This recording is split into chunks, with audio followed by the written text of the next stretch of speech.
दोस्तों, मेरा नाम है एडवोकेट त्रिभुवन कौशिक और आप लोग देख रहे हैं मेरा वीडियो ब्लॉग। दोस्तों, अगर आप मेरा वीडियो ब्लॉग यूट्यूब पे देख रहे हैं और आपने मेरे चैनल को सब्सक्राइब नहीं किया है तो कर लीजिएगा और बेल आइकन दबाने से ये वीडियो ब्लॉग्स आप तक पहुंचेंगे। मैं काफ़ी इन्फॉर्मेटिव वीडियोस बनाने की कोशिश करता हूं जो कि लीगल जो सिस्टम है उससे रिलेटेड होते हैं। अगर आपको कोई दिक्कत परेशानी है तो उसमें शायद वो आपके काम आ जाए।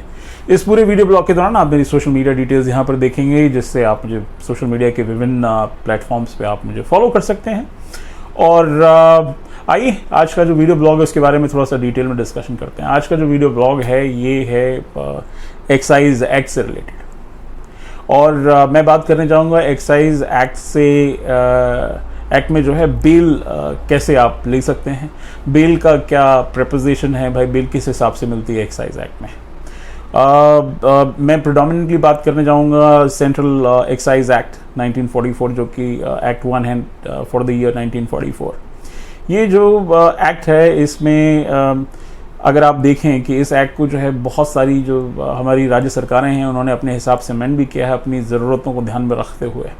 बहुत सारी सरकारों ने जो है प्रिवेंटिव मेजर्स भी इस पे लिए हैं। उसके उदाहरण बिहार और गुजरात लिए जा सकते हैं। ये वो स्टेट्स हैं जिनको कभी कभार ड्राई स्टेट्स भी आप कहते हैं। भाई इन स्टेट्स में जो है यू कैन नॉट पोजेस और कंज्यूम अल्कोहल।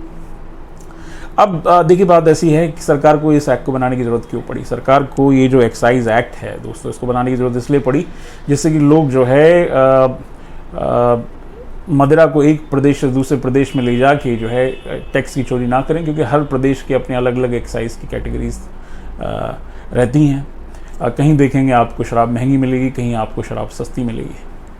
अब ये जो एक्ट है सेंट्रल एक्साइज एक्ट 1944, क्योंकि मैं सिर्फ इसी के मुतालिक आपके साथ इस वीडियो ब्लॉग में डिस्कशन करूंगा।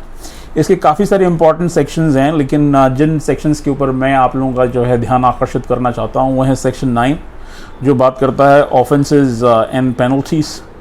एंड इसमें सब सेक्शंस भी हैं 9A, 9AA, 9E जो इंपॉर्टेंट सेक्शंस हैं। साथ ही साथ we will also talk about section 18 which talks about the searches and arrest how to be made.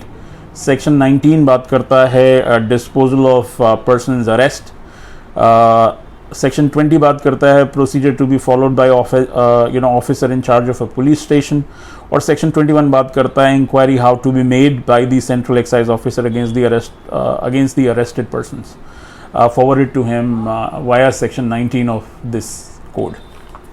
तो अगर आप देखेंगे सेक्शन 9 जो है इस कोड का वो बात करता है कि ऑफेंसेस, भाई कौन कौन से ऑफेंसेस होंगे और उसकी क्या क्या पेनल्टी होगी। इसको दो कैटेगरी में आप डिवाइड कर सकते हैं। एक है जो थोड़े से कम सीवियर ऑफेंसेस हैं और दूसरे जो है जो सीवियर ऑफेंसेस हैं। इसमें अप टू 7 ईयर की पनिशमेंट तक का भी प्रावधान है। अगर IPC और विभिन्न जो हमारे पिनल कोड्स हैं उनके सेक्शंस को इसमें इंक्लूड नहीं किया गया है, अगर कोई और ऑफेंस नहीं किया गया है आबकारी एक्ट के अलावा।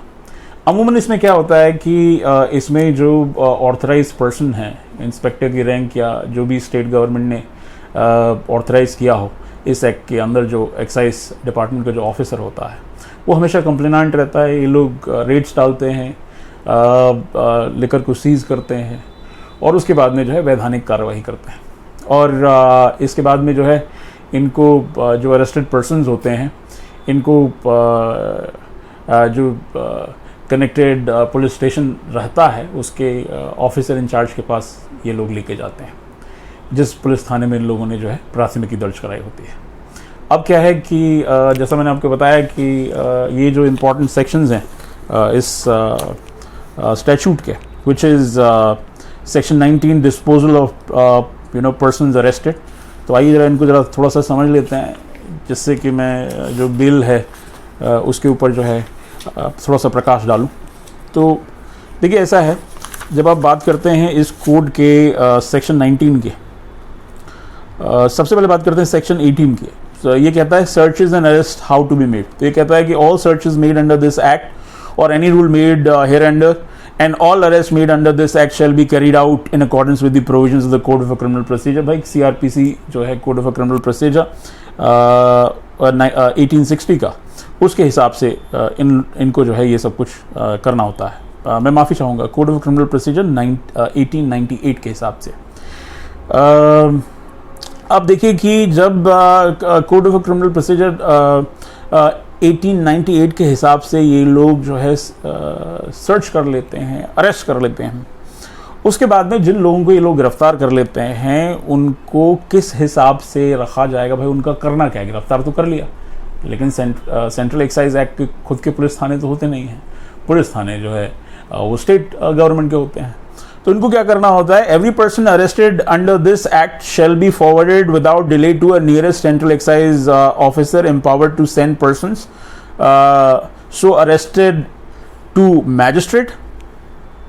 तो इनको जो है मैजिस्ट्रेट के सामने जो है प्रोड्यूस करने की बात होती है। या फिर अगर आप देखेंगे the officer in charge of a police station whom to these people have been forwarded by the central excise officer, क्योंकि एक्चुअली टेक्निकलिटी ये है कि ये जो सेंट्रल एक्साइज डिपार्टमेंट के जो अधिकारी या जो एक्साइज डिपार्टमेंट के जो अधिकारी होते हैं, उन्होंने भाई कहीं दारू को सीज़ किया, कहीं मदिरा को सीज़ किया, या कहीं साथ में जिन लोगों के पोजेशन से ये मिली या कोई और एक्साइज एक्ट के तहत जो है सामान मिला, तो उसको सीज करने के बाद में इनके पास अपने रखने के स्थान भी होते हैं। पर अमूमन ये होता है कि ये जो है फॉरवर्ड कर देते हैं पुलिस ऑफिसर जो होता है उस एरिया का। तो ये जो पुलिस स्टेशन का जो ऑफिसर है उनको भाई ये अधिकार है कि अगर ये जो ऑफेंस है ये कोई स्मॉल ऑफेंस है, बेलेबल ऑफेंस है जिसमें अप टू 1 ईयर की सजा का प्रावधान है, तो उस सिचुएशन में ये जो है उसको पर्सनल बॉन्ड पे उस अक्यूज के पर्सनल बेल बॉन्ड पे जो है छोड़ देता है। नहीं तो फिर विद इन 24 आवर्स जो जैसा प्रोसेस है कोड ऑफ क्रिमिनल प्रोसीजर में, कोड ऑफ क्रिमिनल प्रोसीजर 1868 के हिसाब से जो प्रोसीजर है उसके हिसाब से इनको जो है 24 घंटे में इस अरेस्टेड अक्यूज पर्सन को मैजिस्ट्रेट के सामने प्रोड्यूस करना होता है। जब मैजिस्ट्रेट के सामने प्रोड्यूस किया जाता है तो अब आती है भाई बेल की बात। तो जैसा मैंने कहा कि ये जो कोड है इसके हिसाब से अरेस्ट किया एक्साइज ऑफिसर ने और जो है फॉरवर्ड कर दिया पुलिस स्टेशन के पास, और वहाँ पे जो है FIR दर्ज हो गई।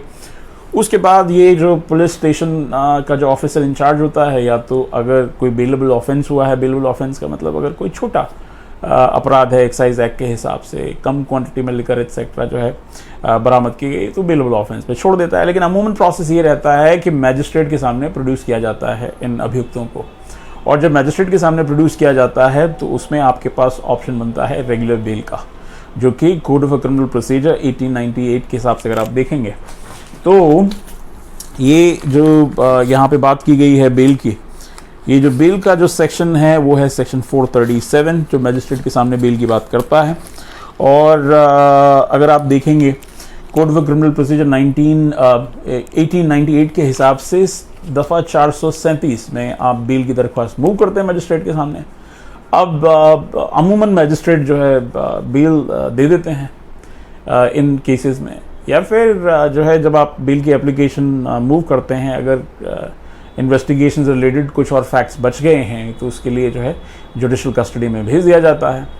और अमूमन जो है मैजिस्ट्रेट कोर्ट से जो है इसमें एक आध जुडिशल कस्टडी यानी कि 14 दिन की जुडिशल कस्टडी के बाद अमूमन इसमें बेल हो जाती है अगर ऑफेंस जो है छोटा ऑफेंस है। अब बात रही कि किसी बंदे को एप्रीहेंशन हो रहा है कि उसको जो है अरेस्ट किया जा सकता है एक्साइज एक्ट के तहत, तो हाँ ये भी सही बात है कि आपको कोड ऑफ क्रिमिनल प्रोसीजर 1898 के हिसाब से आपके पास सेक्शन 438 में एंटीसिपेटरी बेल लगाने का भी प्रावधान है। तो आप जो है एंटीसिपेटरी बेल लगा सकते हैं, लेकिन एंटीसिपेटरी बेल कहाँ मूव होती है? Before the court of sessions. तो आप कोर्ट ऑफ सेशंस के सामने एंटीसिपेटरी बेल लगा सकते हैं। तो ये रही बात जो है ये जो एक्साइज एक्ट है, सेंट्रल एक्साइज एक्ट है या फिर स्टेट रिलेटेड जो एक्साइज एक्ट है, उनमें बेल किस हिसाब से होती है। भाई अगर आप एप्रीहेंड अरेस्ट कर रहे हैं तो इन दैट सिचुएशन 438 में आप सेशंस कोर्ट में बेल लगाएंगे। अगर आप जो है जुडिशल कस्टडी में आप चले गए हैं पुलिस कस्टडी के बाद में, तो आप जो है मैजिस्ट्रेट कोर्ट में बेल लगा सकते हैं अंडर सेक्शन 437। तो ये रहा एक छोटा सा सिनॉप्सिस जो मैं आप लोगों को देना चाहता हूँ एक्साइज एक्ट के ऑफेंसेस से रिलेटेड।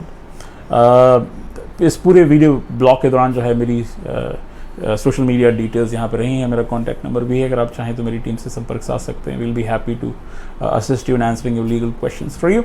आज के इस छोटे से वीडियो ब्लॉग में इतना ही दोस्तों। इस वीडियो ब्लॉग को देखने के लिए आपका बहुत बहुत धन्यवाद। नमस्कार।